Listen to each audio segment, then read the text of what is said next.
Hi అండి, welcome to my channel Praveen Jyothi vlogs. ఈ video చూస్తున్న వారు ఒక లైక్ చేసి సపోర్ట్ చేయండి ఫ్రెండ్స్. మన ఛానల్ ఎవరైనా ఫస్ట్ టైం చూస్తున్నట్లయితే సబ్స్క్రైబ్ చేసుకోండి. నచ్చితే లైక్ చేయండి, షేర్ చేయండి, కామెంట్ చేయండి. Please support me friends. క్రంచీగా చాలా టేస్ట్గా ఉండే బియ్యపు చెక్కలు అయితే చేశానండి. ఈ ప్రాసెస్లో చేయండి. చెక్కలు అనేది పర్ఫెక్ట్గా ఇలా తుంచితేనే తునిగిపోయేటట్టు టేస్ట్ అనేది చాలా బాగుంటుందండి. ఈ బియ్యం చెక్కలు చేయడానికి కేజీ బియ్యం అయితే మిల్లు పట్టించుకొచ్చుకున్నాను.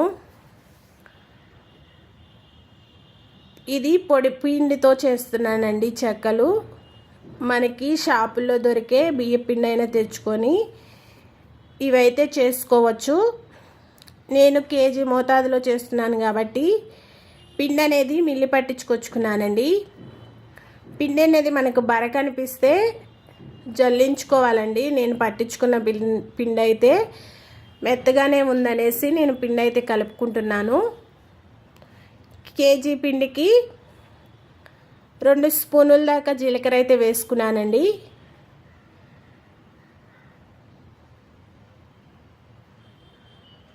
దీనిలోనే 1 స్పూన్ కారం అయితే వేసుకున్నాను. పచ్చిమిర్చితో కూడా ఈ చెక్కలు అనేది చేస్తారండి. నేను పచ్చిమిర్చి అయితే వాడలేదు, ఎండుమిర్చి కారం అయితే వేసుకున్నాం 1 స్పూను. మాకు పిల్లలు తినాలని కారం అయితే తగ్గించి వేసుకున్నానండి.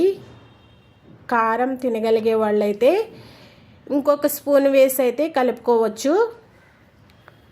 జీలకర్ర కారం అయితే వేసుకున్నాం కదండి. దీనిలోకి 100 గ్రాముల దాకా బటర్ అయితే వేసుకుంటున్నాను.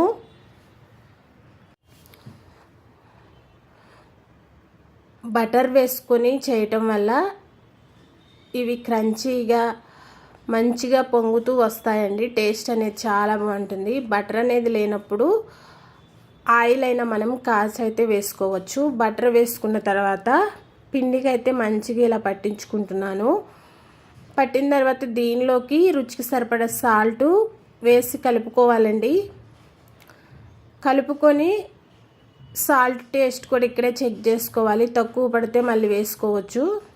అలాగే 1 గంట ముందే నానబెట్టుకున్న పెసరపప్పు అయితే వేసుకుంటున్నానండి. ఈ చెక్కల్లో పెసరపప్పు ఇష్టం ఉంటే శనగపప్పు కూడా నానబెట్టి వేసుకుంటారు. నేనైతే శనగపప్పు అయితే వేయలేదండి, పెసరపప్పు వేసి అయితే చేశాను. 1 పిడికెడు కరివేపాకు కూడా వేసుకుంటున్నాను.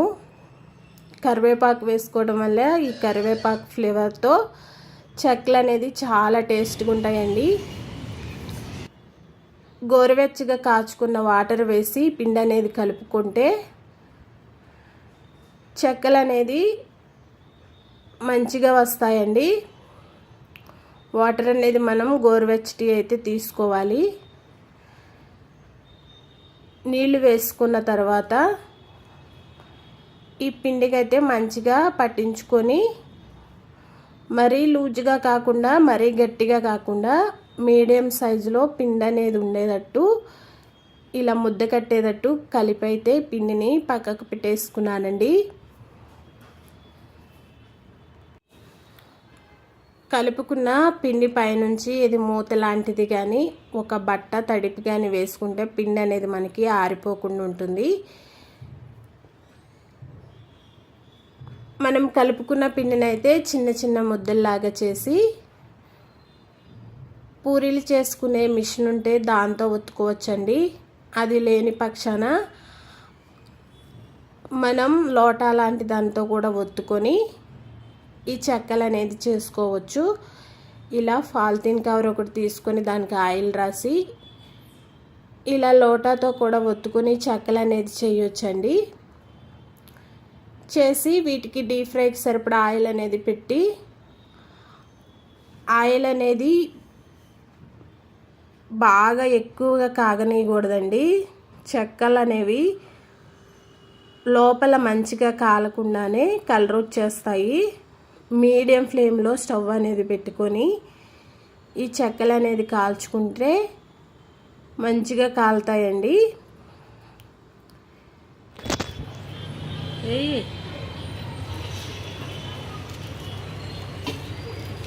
వీటినైతే నేను వేసుకొని స్టవ్ అనేది మీడియం టు లో ఫ్లేమ్లో పెట్టి చెక్కలు అనేది కాల్చుకున్నానండి. ఇలా కాల్చుకోవటం వల్ల ఇవి మంచిగా లోపలికల్లా కాలి టేస్ట్ అనేది చాలా బాగుంటుంది.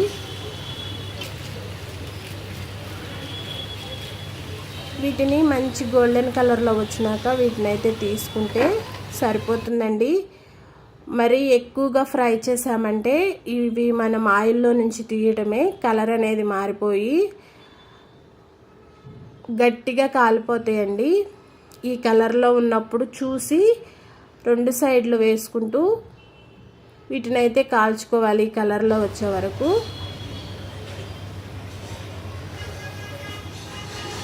కాల్చి తీసినాకైతే మీకు చూపిస్తున్నానండి. మనం చేసిన చెక్కలు అయితే చూడండి, క్రంచీగా మనం ఇలా తింటితేనే తుంగిపోతున్నాయి కదా. ఈ వీడియో అయితే ఇంతే ఫ్రెండ్స్. నచ్చితే ఒక లైక్ చేసి మన ఛానల్ని సబ్స్క్రైబ్ చేయండి.